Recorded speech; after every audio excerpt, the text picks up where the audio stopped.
Assalamualaikum warahmatullahi wabarakatuh. Nama saya Suci Nadianti dari kelas A30, NIM mahasiswa 2281131468. Kali ini untuk tugas UAS fikih kali ini saya mengambil tema dari analisis kasus sebuah perusahaan makanan besar yang ingin mengembangkan produk daging yang berasal dari laboratorium atau cultured meat untuk dipasarkan secara global. Jelaskan dari sudut pandang fikih, apakah daging ini dapat dikategorikan sebagai makanan halal? Dalil Al-Quran, hadis, dan ijma ulama yang mendukung argumen. Nah, pandangan pertama yang disampaikan oleh Syekh Mustafa Umar, yaitu Presiden Universitas Islam California, Amerika Serikat. Tatkala beliau itu pernah menjawab dari sebuah pertanyaan, apakah umat Islam itu diperbolehkan untuk memakan daging hasil budaya di laboratorium? Jawabannya adalah beliau menjawab, tidaklah dilarang untuk mengkonsumsi daging yang dibiakkan di laboratorium jika sel-selnya diambil dari hewan hidup atau hewan yang disembelih menurut petunjuk Islam.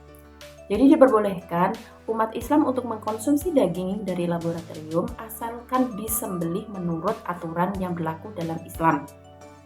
Namun akan tetapi kita harus berhati-hati jika dalam penelitiannya lebih lanjut ada efek jangka panjangnya. Misalkan dirilis dari daging tersebut berasal dari makanan alami yang diciptakan Allah kepada kita. Lebih lanjut lagi, beliau juga menjelaskan apa itu daging hasil rekayasa. Daging hasil rekayasa adalah daging yang dibiakkan atau diproduksi melalui kultur sel hewan secara in vitro. Nah, dalam sebuah konferensi pers di London pada bulan Agustus tahun 2013, daging hamburger hasil rekayasa pertama di dunia digoreng dan diperjualbelikan secara komersial. Pertama, daging hasil rekayasa dilakukan di Singapura pada tahun 2020. Teknologi baru memerlukan analisis yang perlu ada dari sebelumnya.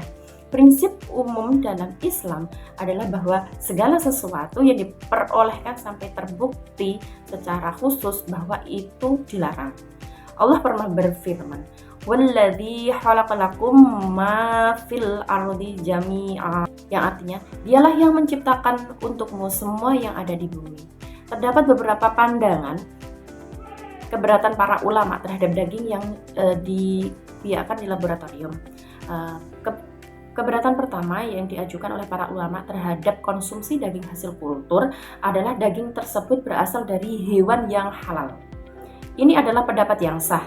Jadi jika sel-sel tersebut berasal dari sapi atau ayam, itu sah-sah saja. Tetapi jika berasal dari babi atau campuran beberapa hewan yang lainnya, seperti daging, itu diharamkan. Nah, keberatan kedua adalah mengenai penyembelihan.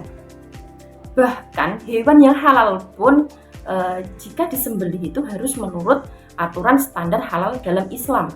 Nah, Syekh Mustafa Umar tidak setuju dengan pendapat ini karena sel puncak yang digunakan untuk memproduksi daging hasil kultur biasanya berasal dari hewan hidup dengan penggunaan prosedur minimal invasif.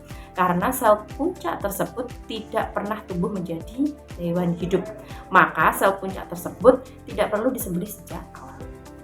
Keberatan yang ketiga adalah apakah sel-sel tersebut termasuk najis meskipun diambil dari hewan yang masih hidup. Dalil untuk hal ini dalam hukum Islam bahwa memakan bagian dari hewan yang telah dipotong tanpa menyembelihnya adalah hal yang dilarang. Jadi, jika kaki sapi yang masih hidup itu dipotong, maka hewan tersebut najis dan haram untuk dimakan. Akan tetapi, mengambil sel dari hewan yang masih hidup untuk menumbuhkan sel-sel tersebut menjadi daging sama sekali tidak sama yang ada di contoh. Mengambil susu daging yang masih hidup, misalnya, itu tidak dilarang. Sel-sel tersebut tidak tergolong daging maupun susu. Jadi tidak satupun dari dalil ini yang secara berlaku untuk contoh dari daging yang dikultur. Nah, selanjutnya keberatan yang keempat adalah ketika sel-sel tersebut diambil dari hewan yang sudah mati atau disembelih secara tidak benar, hal ini didasarkan pada gagasan bahwa hewan tersebut tidak halal atau dimakan karena tidak disembelih dengan benar. Jadi haram hukumnya. Mengambil sel dari hewan tersebut akan digunakan untuk menghasilkan daging yang mengikuti aturan yang sama dengan daging itu. Meskipun sel-sel yang diekstraksi tidak termasuk dalam kategori itu. Akan lebih baik dan aman bagi umat Islam yaitu menganjurkan produksi daging kultur melalui sel-sel yang diekstraksi dari hewan atau dari hewan hidup atau hewan yang telah disembelih sesuai dengan pedoman Islam. Keberatan yang kelima adalah bahwa memproduksi daging hasil laboratorium tersebut berupaya untuk mengubah hal-hal alami yang diciptakan dari Allah untuk kita. Makanan-makanan tersebut tidak dilarang secara langsung, akan tetapi harus dihindari sejauh diketahui bahwa makanan-makanan tersebut berbahaya. Karena daging hasil kultur merupakan penemuan baru, kebolehannya memakan daging tersebut pada akhirnya akan bergantung pada yang misalkan satu kemungkinan bahaya dari makanan daging ini atau jumlah bahaya dan jumlah manfaat, potensi manfaat dan relatif terhadap bahayanya. Jadi kemungkinan makanan yang kita makan itu daging kultur yang kita makan itu belum sepenuhnya halal. Begitulah pemaparan yang saya sampaikan. Kurang lebihnya saya mohon maaf. Saya pamit undur dulu. Assalamualaikum warahmatullahi wabarakatuh.